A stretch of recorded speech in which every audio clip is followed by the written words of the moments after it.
Hello and welcome to the little apartment on the prairie. Today it is 90 something degrees here in Nebraska and it's sunny and humid and really hot. So I thought we'd talk about how to stay cool or how to survive without air conditioning. Now I have my air conditioning on.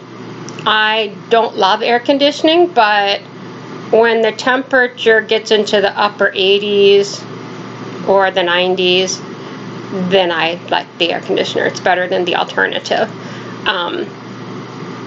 If I didn't live on an upper floor, if I had better ventilation, so you could get a good cross breeze, maybe I'd be okay without air conditioning even when it's hot. I've lived without air conditioning before, by the way.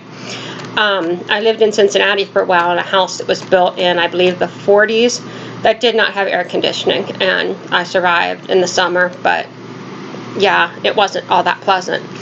But I wanted to talk about ways to keep cool without air conditioning because there's lots of reasons you might not have air conditioning. Maybe you live somewhere that just doesn't have it. Maybe you can't afford to use it. Maybe it breaks and it takes a while to get it fixed. Maybe the power goes out, and we're going to talk specifically about ways to keep cool if the power goes off, if you have no electricity. Because some of the alternatives, some of the ways to stay cool without air conditioning are like, we'll use fans, but that doesn't help if you don't have electricity, does it?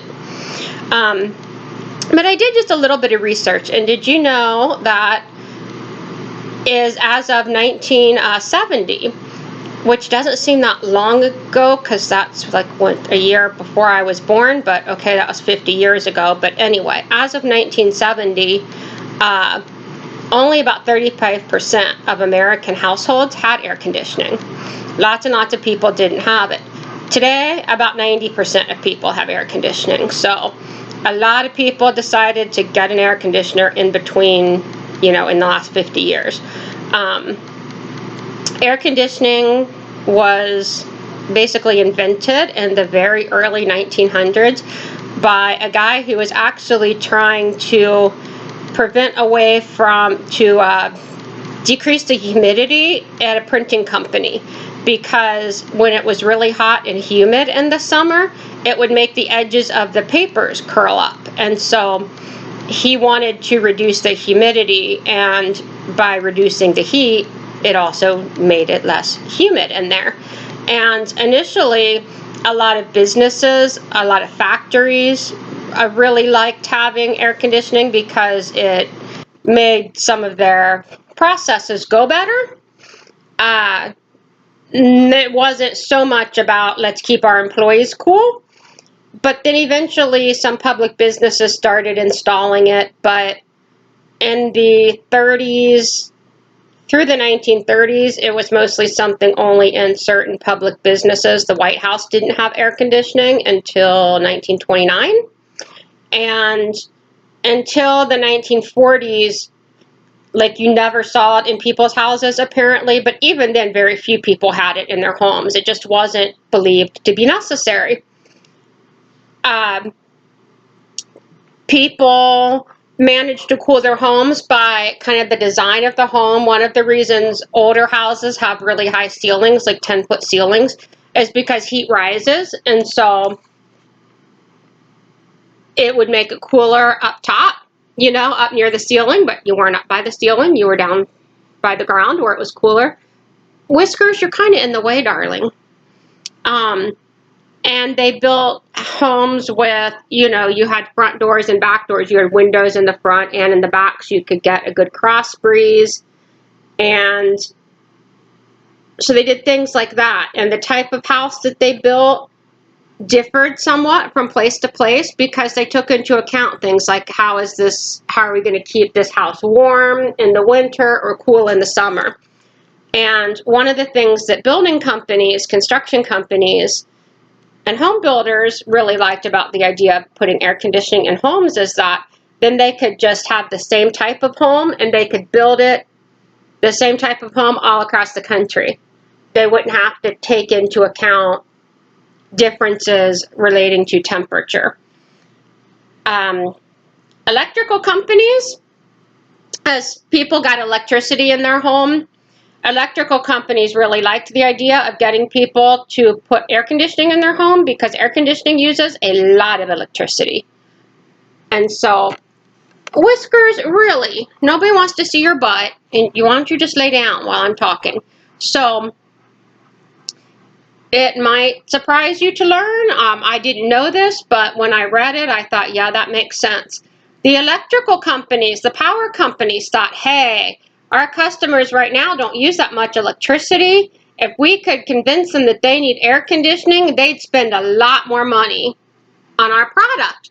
And so they started having newspaper and print ads and magazines and stuff, ads on the radio, and then later ads on TV to convince people that they needed air conditioning.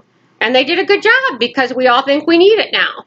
But for many years, people didn't have it, and apparently most of them survived. I mean, some people died of heat stroke, I'm sure, but most people survived. So what do you do if you need to survive without air conditioning for a while, besides get lots of fans? And you do need to get lots of fans. Fans will help immensely.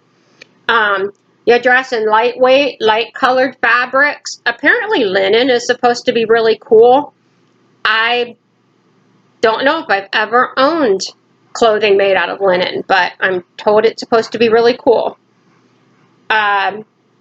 Obviously, you can go places that are cool. When I lived in Cincinnati and didn't have air conditioning, I was at work during the week, during the day, and sometimes I would work late on really hot summer days. I was okay in my house really until it got up to about close to 90, and when it got close to 90, it got unpleasantly hot.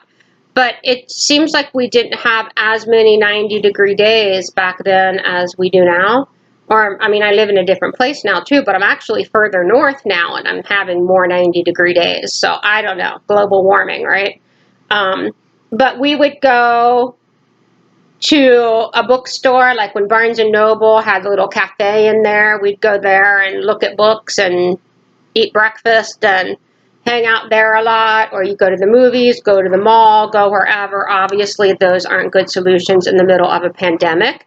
But the rest of the time, you can go someplace that has air conditioning if you don't have it. You don't want to use your oven, or maybe you don't even want to cook at all inside. Grill out. People in the South used to have like outdoor kitchens, or the kitchen would be in a separate building from the rest of the house long ago because it would just be too hot. Cooking would heat up the whole house. So even now, if I'm not using the air conditioning, if it's 79 degrees out, if I bake bread or I do some canning, I'm going to heat up my house and be uncomfortable if I don't turn on the AC. So you can kind of cook outside. You can plan for when you're going to use your oven, or use your crock pot. Eat cold food, a big salad and some fruit and whatever. So you not only do you not have to cook. Oh, Isaac, he sounds like he's hacking up a hairball. I'm so sorry. But, if you're eating something cool too, that'll help you stay cool. The other thing I used to do is, especially like before bed, I'd take a cool bath or a shower because you kind of rinse off all the sweat and helps you feel cooler. And then it drops your body temperature and gets you ready to go to sleep. I had one other trick that a coworker actually taught me that she learned when she was living in the Australian outback. And if it's really hot, where it's hard to sleep at night, if you take the sheets off your bed and stick them in your refrigerator for a little while, and then you put them on the bed, and you don't have to make the bed, tightly, just loosely put the sheets on the bed's going to feel really cool when you get in it. And so what I used to do, I know it sounds silly, but it really worked. I would put my sheets in the fridge, take a cool shower, then get the sheets out, put them on my bed, and I'd be able to go to sleep. So that works great. Again, that is assuming that you have a refrigerator. So what happens if the power goes out and you don't have air conditioning or fans or any electricity for a while in the summer? Which is, I mean, if you're living off grid and you don't have electricity, or maybe you have solar power and you only have enough electricity for certain things, You might face that. Most of us are not going to be going without electricity for a long time. But what if the power goes out? And what if it takes them a week to get it back on and it's in the summer? We think a lot, or at least a lot more, about how we would deal with no power in the winter. But what are you going to do if there's no power in the summer? One of the things is sometimes the outdoors may be cooler than the indoors. I find that a lot in the evening. My house like heats up over the course of the day, and it's actually cooler in the evening if you sit outside in the shade, and we get a nice breeze here most evenings, so you might be cooler outside than inside, sometimes significantly cooler. Obviously, you want to drink lots of liquid. You might want to drink Gatorade or something like that if you're sweating a lot and you think you might be getting dehydrated. Someone also told me recently that you can make sort of your own homemade version of Gatorade if you take just a glass of water and add a pinch of salt and a pinch of sugar. That kind of gives you some of what you get in Gatorade. Obviously, you want cool drinks, not hot drinks. And you might want to also limit your caffeine, because I guess caffeine is kind of a diuretic. It might make you pee more, make you sweat more. I drink a ton of coffee. Obviously, I don't want hot coffee if it's really hot outside and I don't have electricity, but you might want to limit the caffeine too. Your basement might be cooler if you've got a basement in your house. Actually, basements are often a lot cooler. I don't have a basement, but if you do, that's a good place to hang out when it's really hot. You want to increase ventilation, like open doors and windows, try to get that cross breeze. And a neat trick that I read about recently, you know how you can get those reflective sunshades like you put in your car in the up against the windshield in the summer to keep your car from getting so hot? The same kind of thing can work in your house. It just reflects the heat. And you can make your own by taking a piece of cardboard and covering one side of it with aluminum foil. And that would reflect the heat, get it away from your house.